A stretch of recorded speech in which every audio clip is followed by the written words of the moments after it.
Noite. Vai perguntar? Vitória Vascão. Toque, toque.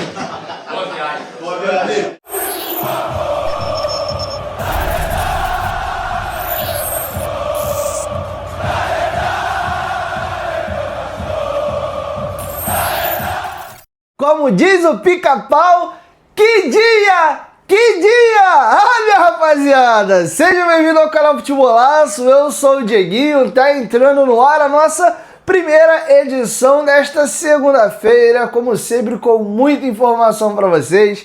Já chega deixando o like no começo do vídeo que me ajuda bastante. E se for a sua primeira vez aqui no canal, seja muito bem-vindo à família Futebolaço. É um prazer produzir conteúdo para você todos os dias. E quiser comprar, ó, camisas antigas do Vascão da Gama, entre em contato com a gente lá na lojinha do Futebolaço no Instagram. Detalhem, tô subindo daqui a pouquinho uma Libertadores 98 preta e uma capa Ace manga longa branca 10 do Edmundo tamanho G, tá? Vai, ó, voar no estalar de dedo aí pra vocês. Tem umas pecinhas bem legais disponíveis à pronta entrega e amanhã é dia de correio. Dito isso, vamos às informações, o link da lojinha do Futebolaço fica sempre na descrição aqui, chama a gente no Instagram. Dito isso, galera, vamos aí para as informações, tem muito assunto para a gente debater. Primeiro, queria dar um giro na rodada, né? A gente vê como é que terminou, tá passando para vocês na tela aí a classificação atualizada do Campeonato Brasileiro. O Vasco termina a rodada na 11ª colocação. A gente tenta terminar a rodada na primeira página, mas tá difícil. A galera ali tá fazendo força para não deixar o Vasco chegar na primeira página, mas a gente tá no pelotão. E olha que campeonato louco, cara. A gente tem ali o Fluminense e o São Paulo com 38,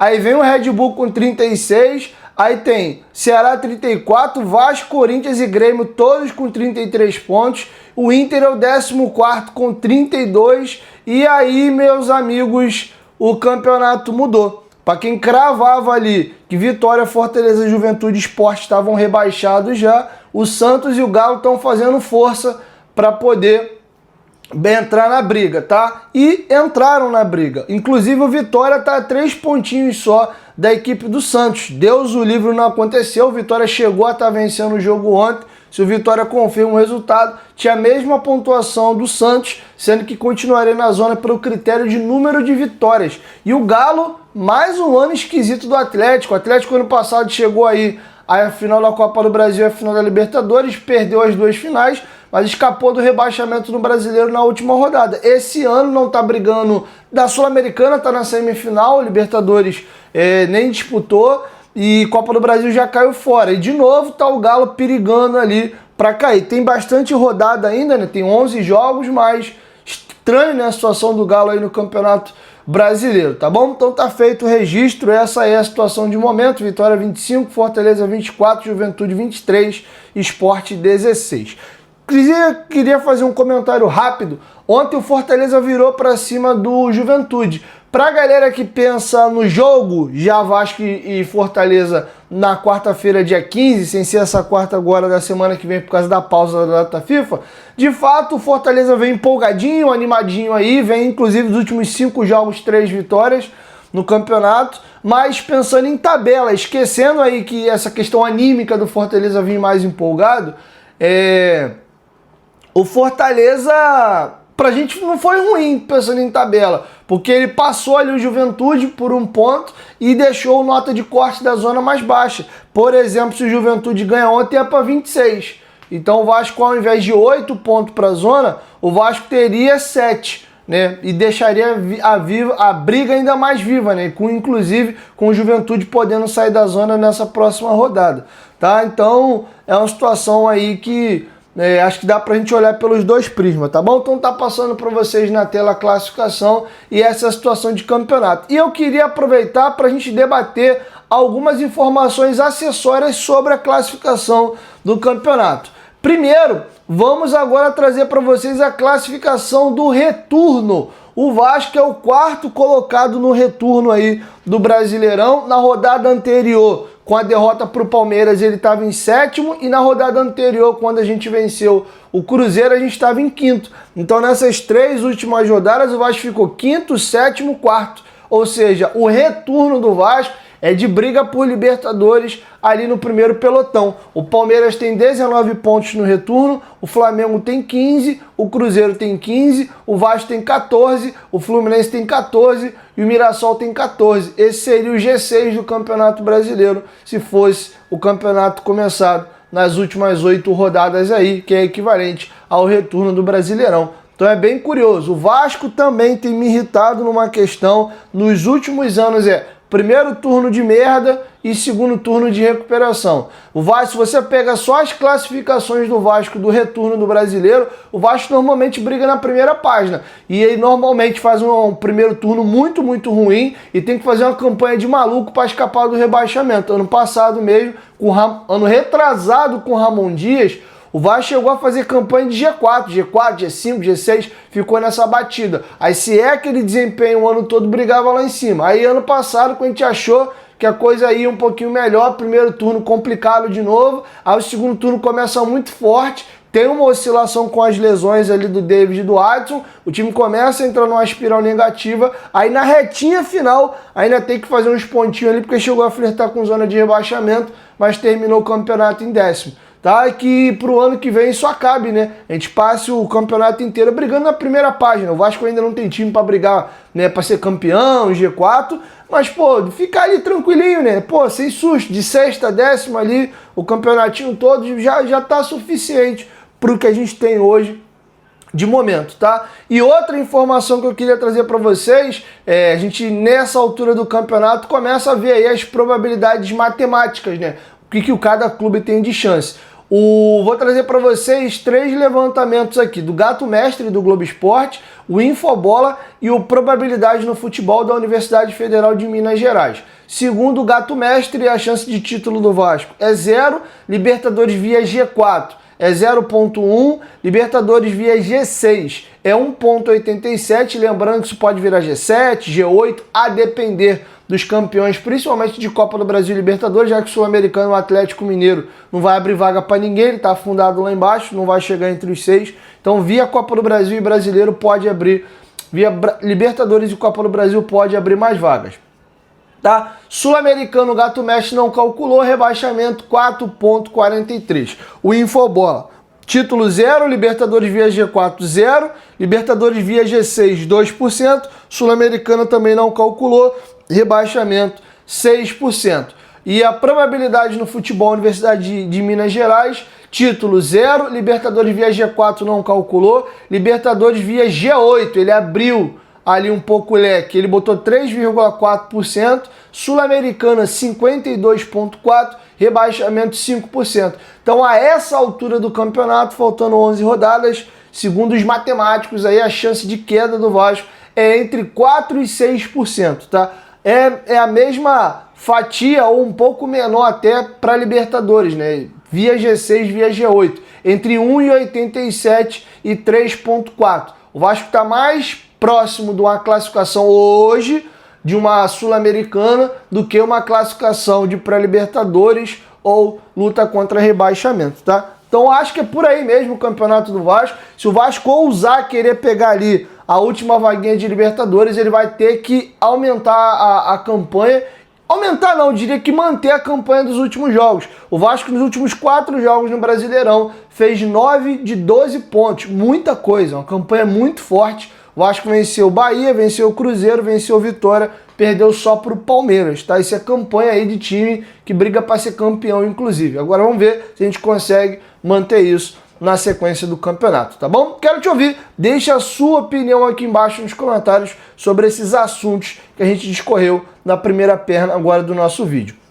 Beleza? E agora, caminhando para a reta final, algumas informações importantes. Primeiro, os nossos laterais, Puma Rodrigues e Paulo Henrique, foram convocados respectivamente para as suas seleções. O Puma Rodrigues convocado para a seleção uruguaia, esse é pule de 10, toda a convocação tá. E o Paulo Henrique bateu a amarelinha nele, parabéns PH, Deus te abençoe, fiquei muito feliz com a sua convocação. O PH inclusive me deu uma entrevista muito boa no Futebolaço Podcast, quem não assistiu recomendo assistir no nosso outro canal no YouTube. E eu comentei no grupo de membros do canal, falei, cara, conhecendo um pouquinho da história do PH e o que a gente conversou em off quando ele esteve no Futebolaço Podcast, a convocação dele vai vir de uma forma meio sobrenatural. Não pode ser de uma forma normal, porque ele é muito cristão, ele é muito apegado com Deus, e para ele pegar vai testificar no coração de uma maneira diferente.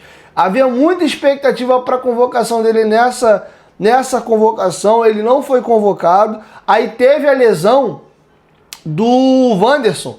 Quando houve a lesão do Wanderson, pula de 10, é o PH. E aí não, o Ancelotti levou o Vitinho, que já tinha ido na convocação anterior e também por contusão. Sendo que na outra contusão... Não, o próprio Wanderson tinha contundido também e ficou de fora da última. E a galera, injustiça, o PH tá no momento melhor que o do Vitinho. E aí a gente não torce pra lesão de ninguém, mas o Wesley, atuando pela Roma, se lesionou e o Vasco recebeu a convocação do Paulo Henrique depois da partida. Então... como eu falei para vocês, conhecendo um pouco o PH e mandando um abraço para a galera que é do grupo de WhatsApp, eu acho que no coração dele vai ser ainda mais assim, Deus vai testificar no coração dele que se fosse aquela convocação direta. Óbvio que ele não torce, e nem eu nem você, para a lesão de ninguém, mas eu acho que da forma como aconteceu, eu acho que para ele vai ser aquela coisa assim de papai do céu. Vem cá, meu garoto, para você é assim. Só dando um spoiler, ele fala, ele é cristão, ele conta que ele estava na igreja, não me recordo agora se foi no período do Atlético, enfim, e tem uma pessoa que no culto segura na mão dele, ou toca nas costas dele e entrega uma revelação, e essa pessoa revela que ele ia jogar no Vasco. Ele, como assim? Nada a ver, tô aqui acho que ele tinha recém chegado ao Galo, alguma parada assim. E aí, cara, pouco tempo depois pinta a proposta do Vasco e falou que não escuta nada. Ele lembrou do culto e da profecia e ele decidiu vir, veio, demorou muito pra jogar, ficou 6 meses aí, tinha jogo que ele não pegava nem banco.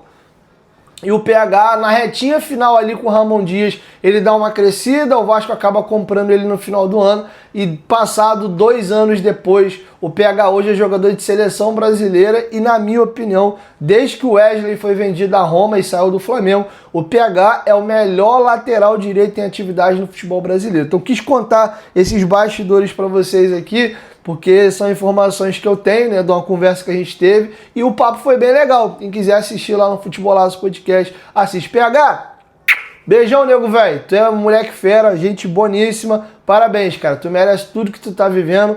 Tamo junto. Por outro lado, notícia boa, ver um jogador do Vasco convocado para a seleção brasileira. A gente vai ter possivelmente o desfalque dos dois, ou os dois obrigatoriamente começam o jogo no banco. A seleção brasileira tem 2 jogos na Ásia, o jogo de ida desses 2 jogos de amistosos, o primeiro é contra a Coreia do Sul em Seul e o segundo jogo é contra o Japão em Tóquio. No dia seguinte do jogo da seleção, o Vasco pega o Fortaleza 21h30 lá no Castelão. Então, se a CBF montar uma força-tarefa junto ao Vasco para trazer o PH vai vindo numa viagem louca, são 12 horas de fuso horário do Japão para o Brasil, tendo um jogo aí numa intensidade alta aí fora de casa. Então o que eu acredito? O Vasco deve fazer uma força para trazer o PH e o Puma, mas os dois devem começar no banco. E aí sobra a oportunidade, ou surge a oportunidade para o garoto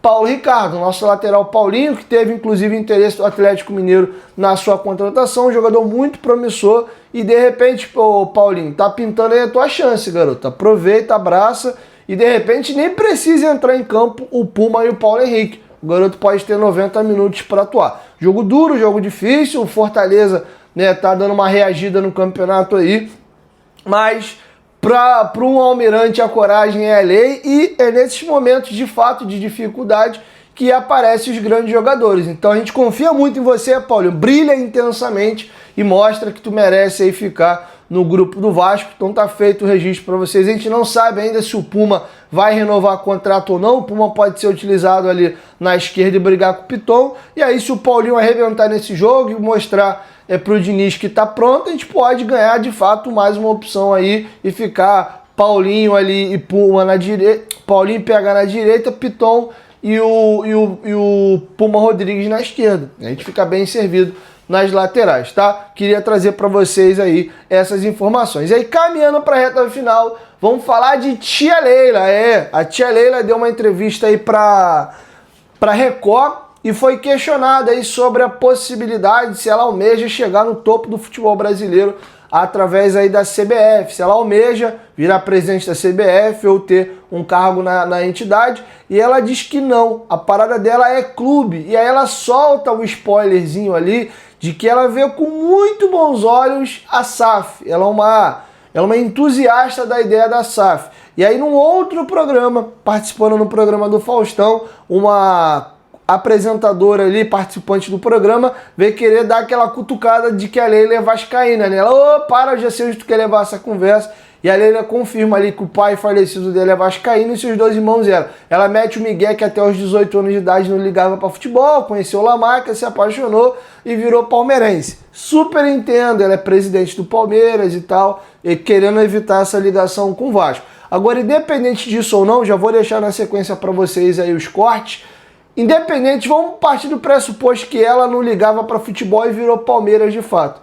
Ela tem sim uma ligação com o Vasco e nada mais justo do que de repente ela sentir no coração dela fazer algo pelo clube da família, né? Dos irmãos que são vivos ainda e do falecido pai. Então, com a saída do Palmeiras aí em 2027, deixando de ser presidente e com a possibilidade de ser dona de um clube e tendo a família, pai e irmãos vascaínos, pô, não tenha dúvida que ela pode até usar isso de trunfo depois, não, igual o Romário fica ali, não, pô, honrar a memória do meu pai era América, fiz sempre esse papo de América, ela pode amanhã depois, para não criar atrito com a história que ela criou com o Palmeiras, não, eu sou Palmeiras e Vasco são clubes aliados e tal, mas pô, tem uma ligação forte, meu pai era vascaíno, meus irmãos, agora a gente vai aqui, pô, tentar aí fazer tudo de melhor pro clube da minha família, honrar a memória do meu pai. Então, cara, tá tudo bem desenhadinho. Eu vou deixar com vocês a tia Leila confirmando as suas raízes vascaínas aí. E pra mim o que é mais importante, ela como empresária e como gestora, deixando claro que a parada dela é clube. E ela veio com bons olhos a SAF. Ou seja, tá tudo bem amarrado aí. Se pintar uma possibilidade dela como negócio, um clube pra ela adquirir, por que não? Então ela já deixa claro aí que gosta da ideia de clube e ideia de SAF. Tá? Então com vocês, primeiro trecho do programa da Record e na sequência um trecho ali do programa do Faustão. Confere aí. Você sabe que muita gente te pede na CBF, né? Que é a maior instância do nosso futebol. Sim, mas você sabe uma coisa, Paloma? Eu gosto de clube. Eu acredito muito, falando no futebol brasileiro para o futuro, eu acredito muito em SAF. Você vê o Corinthians da vida, mesmo São Paulo agora, a situação que está. Isso a hora que esses clubes se organizarem e pensarem numa possibilidade de SAF, viram grandes concorrentes e tornam o futebol ainda mais atraente. Mas é claro, eu sou uma dirigente, Paloma, que eu não quero ver o meu rival em situação calamitosa. Isso é ruim para o futebol. Se o Palmeiras é gigante, é porque ele joga com clubes gigantes.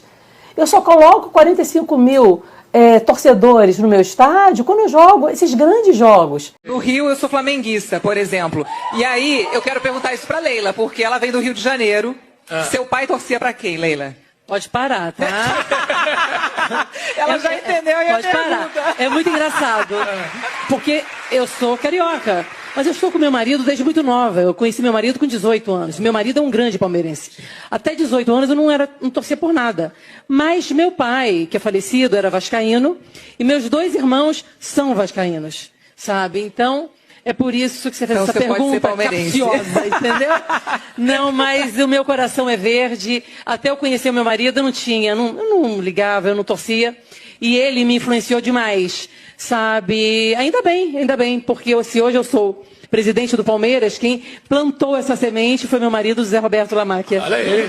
E mais do que isso, o Zé Roberto Lamáquia é o maior incentivador. Ele dá o suporte para que a Leila possa mergulhar nesse sonho e trabalhar mesmo. Porque normalmente o cara fica com dor de cotovelo, não apoia a mulher ou fica com inveja. A gente sabe como é que é. É diferente, ele é muito seguro e por isso que ele tem essa força. Tá? E é outro motivo para que o Palmeiras tenha orgulho também. Bom, galera, é isso. A minha opinião eu dei antes até de deixar o corte, né? Então vou encerrando minha participação com vocês aqui, ó. Beijo no coração de vocês, saudações vascaínas e até daqui a pouquinho com a nossa segunda edição. Tamo junto e ó, vai lá na lojinha do Futebolaço, tem muita parada legal. Amanhã é dia de postagem nos Correios, inclusive. Então você comprando hoje, a gente tá fazendo envio pelos Correios já amanhã. Então, ó, manga longa, da capa Ace branca, 10 do Edmundo, tamanho G, tá subindo, e uma Libertadores preta também do Mauro Galvão, número 4. Ambas tamanho G, em excelentíssimo estado de conservação. Estão disponíveis aí, a gente vai postar foto daqui a pouquinho, beleza? Beijo no seu coração, saudações vascaínas, e como diz o nosso querido Fernando Diniz, vitória Vascão pros vascaínos, e que não é vascaíno, ó, poc-poc. Tamo junto, valeu, fui!